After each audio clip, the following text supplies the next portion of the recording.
Students आज हम बात करेंगे मल्टीपल बॉन्डिंग और मल्टीपल बॉन्डिंग की बात हम करेंगे ऑर्गेनिक कंपाउंड्स में। ऑर्गेनिक कंपाउंड्स में कोवलेंट बॉन्डिंग होती है, यानी ऑर्गेनिक कंपाउंड जो होते हैं उनमें सिर्फ और सिर्फ कोवलेंट बॉन्ड होता है। और कोवलेंट बॉन्ड क्या होता है कि जिसमें दो एटम जो है वो इलेक्ट्रॉन को अपने जो वैलेंस इलेक्ट्रॉन है उनको शेयर करते हैं, यानी म्यूचुअल शेयरिंग ऑफ इलेक्ट्रॉन की वजह से जो बॉन्डिंग होती है उसको हम कहते हैं कोवलेंट बॉन्डिंग। ठीक है, तो ऑर्गेनिक कंपाउंड की हमने बात की, तो ऑर्गेनिक कंपाउंड में जो कार्बन है, कार्बन जो है वो एसेंशियल कंपोनेंट है या एसेंशियल कॉन्स्टिट्यूएंट है। ठीक है जी, कार्बन लाजमी तौर पे पाया जाएगा। तो कार्बन का जब हम देखते हैं एटॉमिक नंबर, तो कार्बन का एटॉमिक नंबर 6 होता है। और जब हम इसकी इलेक्ट्रॉनिक कॉन्फ़िगरेशन देखते हैं तो फर्स्ट शेल में इसके हमारे पास कितने इलेक्ट्रॉन आ जाते हैं, 2 इलेक्ट्रॉन आ जाएंगे। और एल चूंकि सेकंड शेल है तो इसमें हमारे पास कितने बच गए, 4 इलेक्ट्रॉन, तो 4 इलेक्ट्रॉन आ जाते हैं। ठीक है, तो यहां पे हमने देखा कि जो कार्बन है इसके आउटर मोस्ट शेल यानी वैलेंस शेल जो है उसमें 4 इलेक्ट्रॉन आते हैं। तो अभी हम यहां देख लेते हैं कि कार्बन जो है वो 4 बॉन्ड बना सकता है, यानी इसके आउटर मोस्ट शेल में 4 इलेक्ट्रॉन हैं और 4 ही इसको और चाहिए जो कि ऑक्टेट पूरा करने के लिए, यानी 8 इलेक्ट्रॉन इसके वैलेंस शेल में होंगे तो ये ऑक्टेट पूरा हो जाएगा। और इसी वजह से ये बॉन्डिंग करता है, यानी कोवलेंट बॉन्ड बनाता है कि ये स्टेबल हो सके। तो यहां पे हम देख लेते हैं कि कार्बन कैसे 4 बॉन्ड बना सकता है। अगर मीथेन की मैं एग्जांपल दूं तो जिसमें 4 हाइड्रोजन जो है वो अपना अपना इलेक्ट्रॉन जो है वो शेयर कर रहे हैं कार्बन के साथ। ठीक है, जैसे ये एक हाइड्रोजन मैंने दिखाया आपको, ये शेयर कर रहा है कार्बन के साथ। इसी तरह एक और हाइड्रोजन है वो भी शेयरिंग कर रहा है कार्बन के साथ, और यहाँ पे एक और हाइड्रोजन है वो भी शेयरिंग कर रहा है। तो ये जो बनने वाला बॉन्ड है ये सिंगल बॉन्ड है और सिंगल कोवलेंट बॉन्ड है। तो यहाँ पे अब टोटल इलेक्ट्रॉन अगर हम देखें तो 2, 2, 4, 2, 6 और 2, 8 इलेक्ट्रॉन कार्बन के कंप्लीट हो जाते हैं। और हाइड्रोजन जो है इसको डुप्लेट कंप्लीट करना होता है, यानी 2 इलेक्ट्रॉन अगर इसके आउटर मोस्ट शेल में कंप्लीट हो जाएं तो ये स्टेबल हो जाता है। तो इस तरह से दोनों जो है वो स्टेबल हो गए, इन्होंने आपस में शेयरिंग कर ली और एक बॉन्ड बन गया। तो अगर हम मल्टीपल बॉन्ड की बात करें तो इसके लिए मैं आपको एग्जांपल दूंगा यहाँ पे इथीन की। इथीन में चूंकि डबल बॉन्ड होता है, ETHENE इथीन, इसमें क्या होता है जी, डबल बॉन्ड होता है। मैं यहां लिख लेता हूं डबल बॉन्ड, ठीक है। और डबल कोवलेंट बॉन्ड होता है, चूंकि ऑर्गेनिक कंपाउंड में कोवलेंट बॉन्ड पाया जाता है, हमने ये पहले बात की।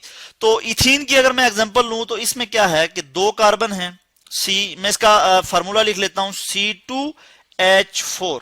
तो 2 कार्बन हैं, इसी तरह एक कार्बन और मैं यहां पे लिख लूंगा और इनके मैं इलेक्ट्रॉन लिख लेता हूं, यहां पे 4 इलेक्ट्रॉन ये आगे।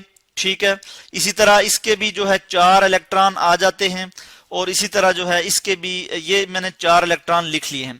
तो क्या होगा कि ये दोनों आपस में शेयरिंग करेंगे इलेक्ट्रॉन की, और किस तरह से करेंगे ये मैं आपको दिखा दूं, यानी ये 2 आपस में शेयरिंग करेंगे इलेक्ट्रॉन की। इस तरह से मैं आपको दिखा लेता हूं यहाँ पे कि ये इलेक्ट्रॉन आपस में इस तरह से ये शेयर कर लिया।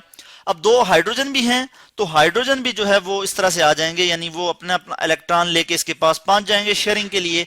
और इस तरह से जो है 2 हाइड्रोजन इस कार्बन के पास हैं और इसी तरह 2 हाइड्रोजन जो है वो इसके पास आ जाते हैं। तो एक एक इलेक्ट्रॉन दोनों कार्बन के पास जो है वो अभी भी फ्री है, यानी यहाँ पे अभी अगर इसके इलेक्ट्रॉन देखें तो 2, 2, 4 और 2, 6 और 1, 7, इसके पास भी 7 है, इसके पास भी 7 है। तो होगा क्या कि ये इलेक्ट्रॉन है, ये जो सिंगल इलेक्ट्रॉन है दोनों, ये इधर से इस तरह से इधर मूव करेंगे, इसी तरह ये भी इधर मूव करेंगे और ये आपस में शेयरिंग करके यानी ये एक बॉन्ड बना देंगे जिसको हम कहते हैं डबल बॉन्ड, यानी double covalent bond, C double bond C। और इस तरह से हमारे पास ये क्या है, ये हमारे पास इथीन आ जाता है, यानी जिसमें 2 बॉन्ड हैं, जिसमें 2 कोवलेंट बॉन्ड हैं। इसी तरह से अगर हम इथाइन की एग्जांपल लें, यहां पे मैं इथाइन की एग्जांपल ले लेता हूं, तो इथाइन में क्या होता है, इथाइन में ट्रिपल कोवलेंट बॉन्ड होता है, यानी किस तरह से मैं उसका फार्मूला लिख लेता हूं C2H2। ठीक है जी, अगर इसका मैं यहाँ पे स्ट्रक्चर ड्रा करूं, डॉट एंड क्रॉस स्ट्रक्चर में यहाँ पे आपको दिखाऊं, जिसमें इलेक्ट्रॉन जो है वो डॉट और क्रॉस स्ट्रक्चर से मैं आपको शो करके दिखाऊं, तो इस तरह से होगा कि ये एक कार्बन है, ठीक है, इसी तरह एक और कार्बन है यहाँ पे, ये वाला।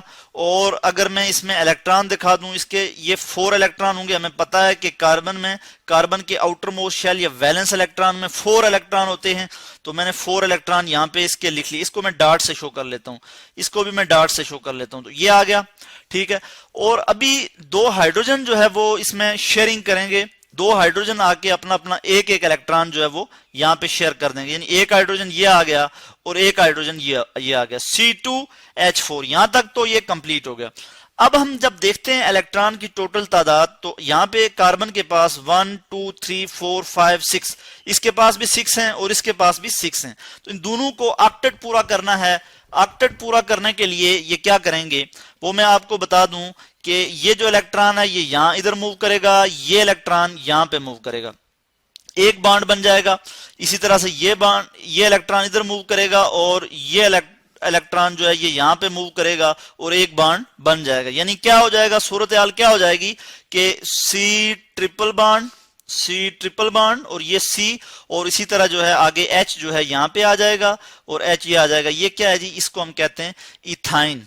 ठीक है। तो इधर इसमें, इस केस में क्या हुआ कि कार्बन कार्बन जो है वो ट्रिपल बॉन्ड मौजूद है, और इस केस में कार्बन कार्बन डबल बॉन्ड मौजूद है, और इस केस में कार्बन कार्बन जो है वो सिंगल बॉन्ड है। यानी ये एक सिंगल बॉन्ड है। ये एक 2 इलेक्ट्रॉन आपस में जो, ये 2 इलेक्ट्रॉन जो इनकी जो शेयरिंग हो रही है हाइड्रोजन और कार्बन के दरमियान, जो एक एक इलेक्ट्रॉन की, ये एक बॉन्ड बन रहा है जी। तो इस तरह से ये सिंगल बॉन्ड है, ये डबल बॉन्ड है और ये ट्रिपल बॉन्ड है। तो इस तरह से जो है ऑर्गेनिक कंपाउंड में हम देखते हैं कि मल्टीपल बॉन्डिंग होती है। यानी एक सिंगल बॉन्ड ही नहीं होता बल्कि डबल बॉन्ड और फिर ट्रिपल बॉन्ड भी हो सकता है जी।